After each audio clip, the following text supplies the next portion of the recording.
Chapter 62. The dragons all stared up at the clouds of ash. Balls of fire and balsamic bombs rained all around them. Candace wept silently beside Sarah, who did her best to comfort her. I shouldn't have let him go alone. Flynn shook his head. It's not your fault. Amber placed a hand on his shoulder. We would have lost you too if you had stayed behind. But at least he wouldn't have had to die alone, Flynn muttered. Amber bit her tone of voice, scolding him for his language. Now is not the time. Come on, Spyro spoke up after a long moment of silence between the dragons. We should get out of here. Stella nodded and turned to her friend. Candace? The other dragon sniffled a few more times and wiped the tears from her eyes and leaving streaks of soot across his face. Give me a moment, she whispered.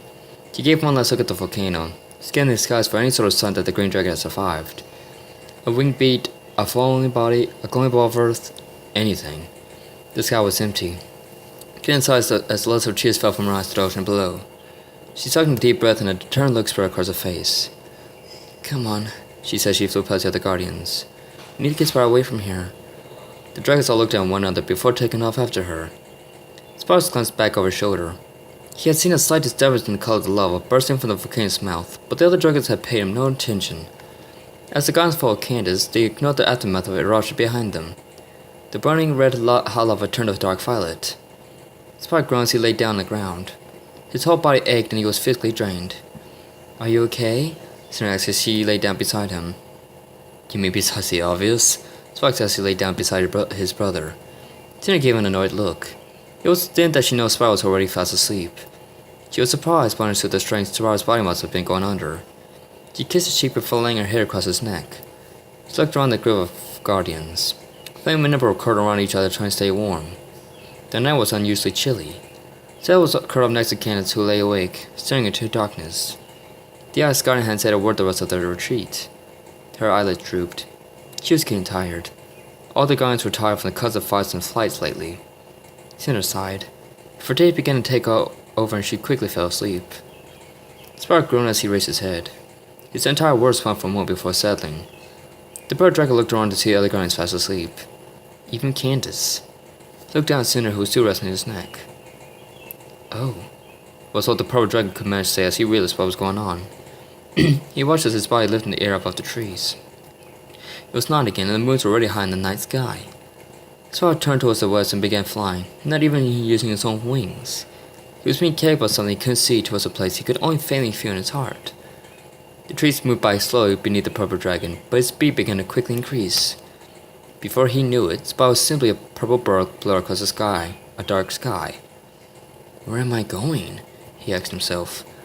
The forest began to break up into patches, and before long had disappeared completely, leaving only fields of ice. Spyro continued flying to the mountains, keeping an eye out for anything eye-catching. Pattern after mountain looked the same, large, cold, and barren. The purple dragon sighed in despair. As the things were hard enough when he was awake, now he had to solve this new mystery of where he was going while asleep. All of a sudden, Spyro saw a shout in the clouds above. Curious as to what it was, he began to speed his wings to try and climb high for a better view. But he was unable to gain any altitude. Up ahead, the mountain seemed to be getting higher, reaching towards the clouds to make an almost natural tower. Spyro looked back up at the sky to see the figure drop from the clouds. Spyro's jaw dropped. It was a dragoness. What's a dragon doing in a place like this? Spyro whispered to himself. As if hearing his reaction to her presence, the dragoness paused and turned towards him. Spyro was almost certain that she could see him, so he called her out to her. Hey, excuse me. He waved a paw. The dragoness only continued to look around as she hovered in the air. It was then Spyro began to notice her odd form. The dragoness had a long crest out right back over her head, with a hook-like horn on either side of the crest. Her tail, spine, and wing bars resembled the crest and even the spines that lined her back. She was yellow with blue thunderbolt stripes along her back and legs. Before Spyro could get a better look at her, the dragoness turned and dove straight for the rocks at the base of a particular mountain that seemed to shoot straight up into the clouds. I've never seen a dragon like that before, Spyro whispered to himself as he flew closer to the mountain. Down below, he could see the dragoness picking up speed with her dive. Oh no, she's going to hit the ground, Spyro cried and struggled to fly on his own. But whatever force had him, held him tight. Just before the dragon hit the rock, she spread her wings wide and nearly turned on a dime, making a sharp climb straight up the side of the mountain. Spyro watched in awe as she shot straight up the side of this rock before disappearing back into the clouds. Spyro struggled to try and follow, but was unable to budge. He gave up after a minute and sighed.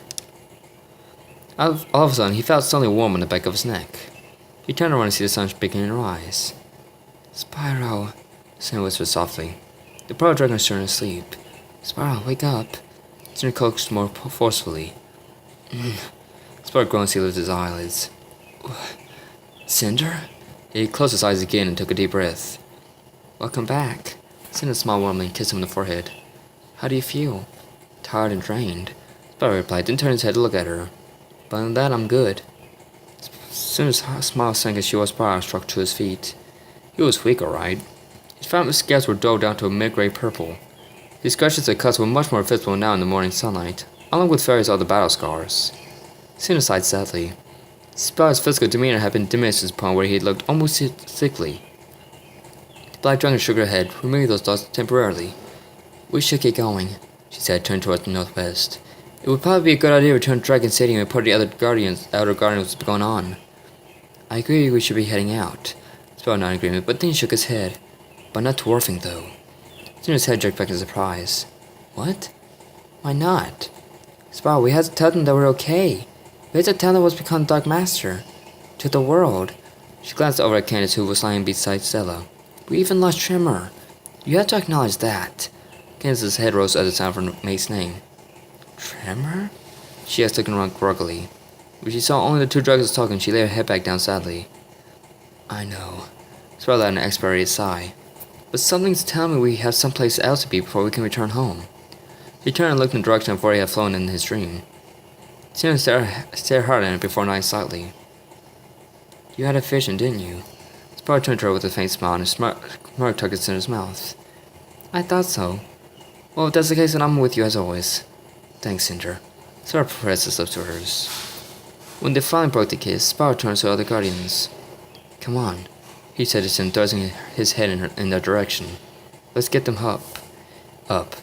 We have somewhere to go.